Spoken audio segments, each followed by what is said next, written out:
Assalamualaikum warahmatullahi wabarakatuh. Saudaraku kalau di sini dimana saja Anda berada, Alhamdulillah pada sore hari ini saya berkesempatan untuk mampir ke sebuah masjid, yaitu Masjid Barunawati yang berada di daerah Perak, Surabaya. Bagaimana situasinya dan bagaimana kegiatannya akan saya sampaikan dalam liputan kali ini.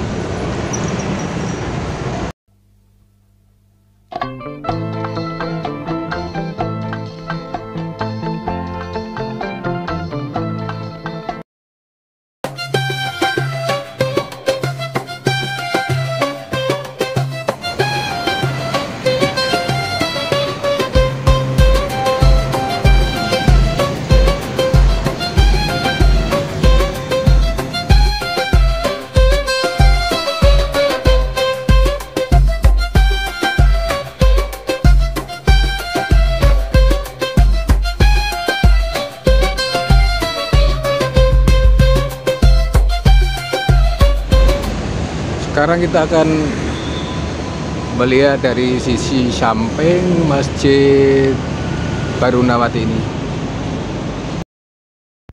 Masjid Barunawati dibangun dengan arsitektur modern, dilengkapi dengan area yang luas pada basement dan juga dilengkapi dengan fasilitas tangga naik ke bangunan utama, karena ruang utama dari masjid ini berada di lantai 2. Kita sedang menuju ke ruang utama Masjid Barunawati. Pertama kita melihat ke dalam toilet pria, terlihat masih bagus, masih relatif baru. Kemudian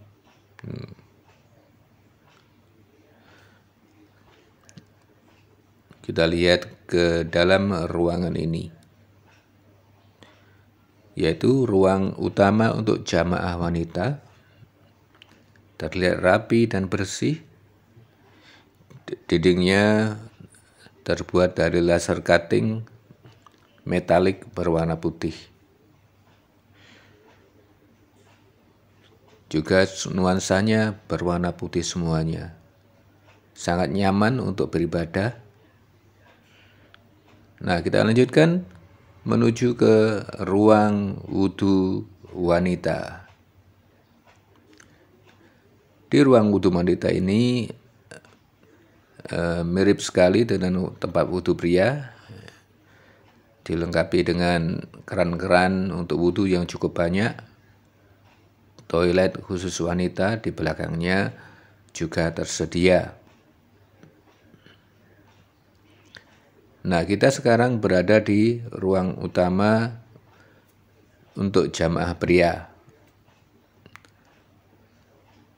Nuansanya masih dominan warna putih, dilengkapi dengan AC. Beberapa unit di sini juga pada sisi dindingnya ada laser cutting, dan ini adalah plafonnya. Plafonnya indah sekali. Dilengkapi dengan lampu dan ornamen yang sangat menarik. Assalamualaikum warahmatullahi wabarakatuh. Waalaikumsalam warahmatullahi wabarakatuh. Saudaraku kaum muslimin wa muslimat dimana saja Anda berada, alhamdulillah pada hari ini saya bertemu dengan sekretaris takmir Masjid Barunawati yang akan menjelaskan sekilas tentang sejarah dan riwayat Masjid Barunawati. Dengan siapa, Mas? Mas Syahrul. Mas Syahrul. Lalu Mas Syahrul, ya, bagaimana awal mula berdirinya masjid ini? Assalamualaikum warahmatullahi wabarakatuh. Bismillah, alhamdulillah, alhamdulillah.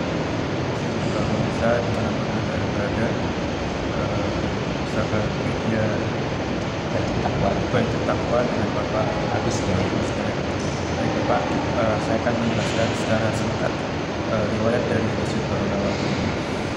Jadi awal mulanya Sekolah Barunawati ini adalah komplek pendidikan yang mana terdiri dari SD, SMP, SMA, SMK, dan perguruan tinggi Setiawan.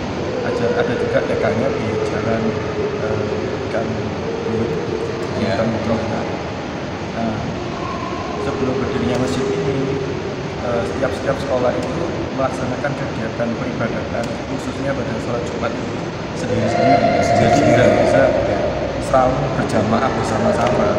Akhirnya diputuskan pada tahun 2001 dicetuskan pembangunan Masjid Barunawati Tahun 2019 kalau tidak salah. oh 2019 Itu pas COVID ya, sebelum COVID ya. ya sempat terhenti pembangunannya karena kendala dana karena COVID itu. Ya, Jadi dibangun Masjid Barunawati dengan tujuan supaya para siswa itu bisa sholat berjamaah bersama-sama, Ya. tidak sendiri-sendiri sholat jamaahnya. iya ya. Jadi dikumpulkan di sini supaya lebih akrab, lebih baik. Dan itu media pembelajaran para Pembelajaran. siswa. Bagus sekali. Terus gimana setelah kena COVID sempat terhenti? Sempat terhenti dan alhamdulillah kita dari panitia pembangunan masjid ya Pak Zaini dan kawan-kawan panitia pembangunan masjid itu minta bantuan ke perusahaan-perusahaan utama di Pelindo. Nah, memang masjid itu diprakarsai oleh Pelindo pembangunan. Ya, alhamdulillah berjalan dan bisa digunakan sampai saat ini. Jadi awal digunakannya itu pada saat Ramadan tahun 2022 kemarin. Jadi masih belum ada keramiknya, masih plesteran. Masih plesteran di sini. masih menggunakan terpal pas saat Iya. Alhamdulillah berjalannya waktu masjidnya sudah lebih baik lagi seperti saat ini. Alhamdulillah. Dan kita syukuri. Terus kemudian tentang kegiatan-kegiatan yang diselenggarakan di masjid ini setelah sholat berjamaah malam. Untuk saat ini Masjid Barunawati masih sholat berjamaah biasa kegiatannya, dan untuk Ramadan ini ada kegiatan rukun Ramadan setiap hari Senin dan Kamis selama Ramadan saja. Jadi karena masjid ini baru dibuka untuk umum pada 15 Januari kemarin, diserahkan kepada yayasan. Jadi masjid ini kemarin itu secara simbolis diserahkan kepada Yayasan Barunawati dari panitia pembangunan ke yayasan. Setelah itu dibuka untuk jemaah. Iya ya. Ya tadi kebetulan lewat sholat asar kalau ada masjid bagus saya mampir. Alhamdulillah, memang letaknya juga strategis Pak. Jadi Ya. tepat di exit tol Tanjung Perak ini, jadi para pengendara mobil yang turun mau ke Perak itu menjelang waktu Ya. sholat bisa mampir belok ke Masjid Barunawati. Ya memang strategis Pak. Di jalan apa namanya? Jalan Di Jalan Laksda M. Nasir 10F. Laksda M. Nasir 10M. Pemirsa yang melakukan perjalanan di Surabaya, bila berada di daerah Perak bisa mampir untuk sholat ataupun istirahat dulu ya, istirahat. Boleh Pak. Jadi setiap duhur itu para jamaah itu setelah sholat duhur itu istirahat rebahan di pojok-pojok masjid. Jadi memang sengaja dari pengurus masjid itu setelah sholat duhur AC tidak langsung dimatikan. Jadi kami toleransi sampai jam 1 siang. Ya boleh istirahat sejenak di Masjid Barunawati dalam perjalanan. Kita bersyukur alhamdulillah dengan adanya Masjid Barunawati. Untuk lebih detailnya kami ada sosial media Instagram namanya Masjid Barunawati Surabaya. Iya. Para viewers bisa melihat lebih detail Masjid Barunawati di Instagram. Ya. Oke Mas, terima kasih banyak waktunya. Sama-sama Pak. Sampai jumpa lagi di lain kesempatan. Iya, sama. Assalamualaikum warahmatullahi wabarakatuh.